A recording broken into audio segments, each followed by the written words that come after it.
the two surahs that made me successful.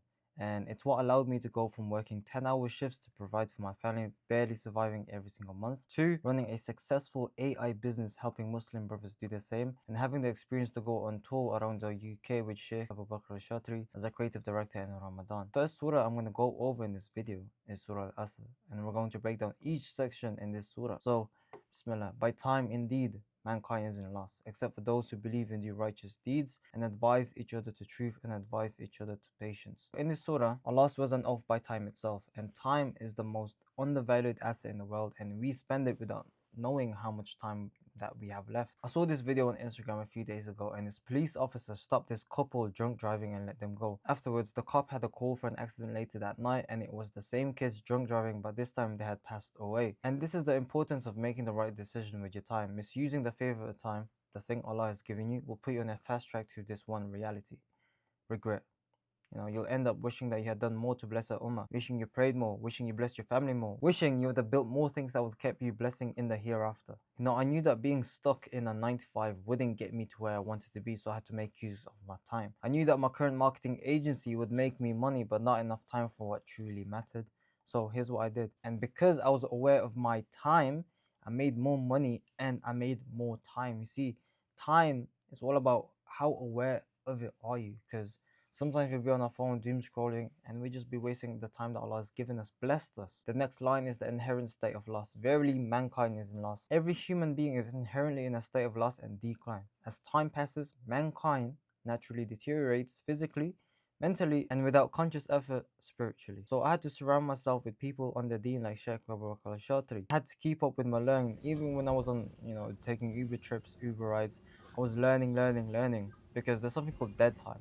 And it's like, when you're waiting for the bus or when you're driving, or let's say you're in the back of an Uber, and there's just time that is gonna go anyways, and you can't do anything in that moment. Those little passages of time, what can you do in those moments to further your progression? And to end the surah, the 4 pillars of salvation: accept those who believe and do righteous good deeds, and recommend one another to the truth, and recommend one another to patience. To avoid this ultimate loss, Allah Azza wa Jal outlines 4 essential criteria: faith, which is iman; true belief in Allah, His messengers, and the unseen, and this is the necessary foundation. 2. Righteous deeds, amal as-salih, acting upon that faith. Faith alone is incomplete without consistent good actions and obedience. Advising each other to truth, encouraging, teaching, and supporting one another in matters of the truth, justice, and Islam. And number 4, advising each other to patience, sabr, reminding one another to stay steadfast and patient in the face of life's hardships, obedience to Allah, and abstaining from sin. This taught me patience with my clients, and it taught me to remind my clients patience, remind them what they're doing it for, and keep God close at all times. I helped this brother make £20,000 in a single month and a 6K a month retainer. I helped the brother be consistent with his recruitment agency. I helped Hassan with his AI-powered web design agency. I helped Mubarak with his content agency, and a lot more other people with the blessings of Allah. Why? Because Allah reminded me through Surah Al-Asr to be patient by time, be aware of time, and because of that I had to remind other people of time itself. The second surah is Surah An-Nas. Say, seek refuge with Allah, the Lord of mankind, the King of mankind, the Ilah of mankind, from the evil of the whisperer, who draws from his whispering in one's heart after one remembers Allah, whose whispers in the breasts of mankind, of jinns and men. So verses 1 to 3, the 3 divine attributes: Lord, Rabb, Allah is the creator, sustainer, and nurturer of all people. King, Malik, Allah holds absolute power and sovereignty over every human being. God, Ilah, Allah is the only true deity worthy of worship. So when we forget that He is the King, we panic, we get anxiety, we get scared. But Allah is the King of everything and everyone.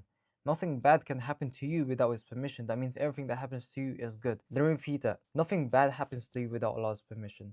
Every single thing that happens to you as a Muslim is good. Every single thing that you perceive to be bad is good. Why? Because if we go back up here, Allah is the creator, sustainer, and nurturer of all people. Allah holds absolute power and sovereignty over every human being. Allah is the only true deity worthy of worship. It's like this, bro. If you didn't go through all those bad times, would you be the person that you are right now? So those bad things happened to you. Were they bad? Or were they something that you needed to get over so you can be the person that you are today? And when we forget Allah, we keep going back in this cycle of trusting others, trusting our job, trusting parents, instead of Allah, the true sustainer, the true King of all people. Overthinking makes us freeze. But if we remember to trust Allah and spend in the ways of Allah, He will always have our back because he is the king of mankind. It's like this. You probably feel like, oh, maybe I shouldn't do this because I'm going to waste my money, or I shouldn't go into that venture because I'm going to waste my money. The thing that most people forget is that this leap of faith, like, as a Muslim, you know that Allah will always have your back. He will always catch you at every single stage. That you just need to trust Him. And this test that you're going through right now is exactly what you need to go through. That trust aspect. The source of evil, verses 4 to 5. The sneaking whisperer, al waswas, refers to Shaitan, who plants bad thoughts and doubts in human hearts. The slinker, al khanas. Satan whispers when a person is heedless, but retreats and hides when a person remembers Allah through dhikr. You know, the devil makes you forget what Allah has tested you with. You've gone through much scarier situations as practice for the very thing that is right in front of you. The devil will convince you that you will be poor, that you need to hold on tight to money because everyone and everything in front of you is against you. And he will whisper when you are heedless, but he goes away when you remember Allah. When you remember that Allah is the all-knowing, the sustainer, the king, then everything that he sends you is for your own good. He is the best disposer of affairs, and he will not write your destiny in such a way if he didn't think the best of you. And how I remember and go through these hard times, because even me with my business, I still go through hard times.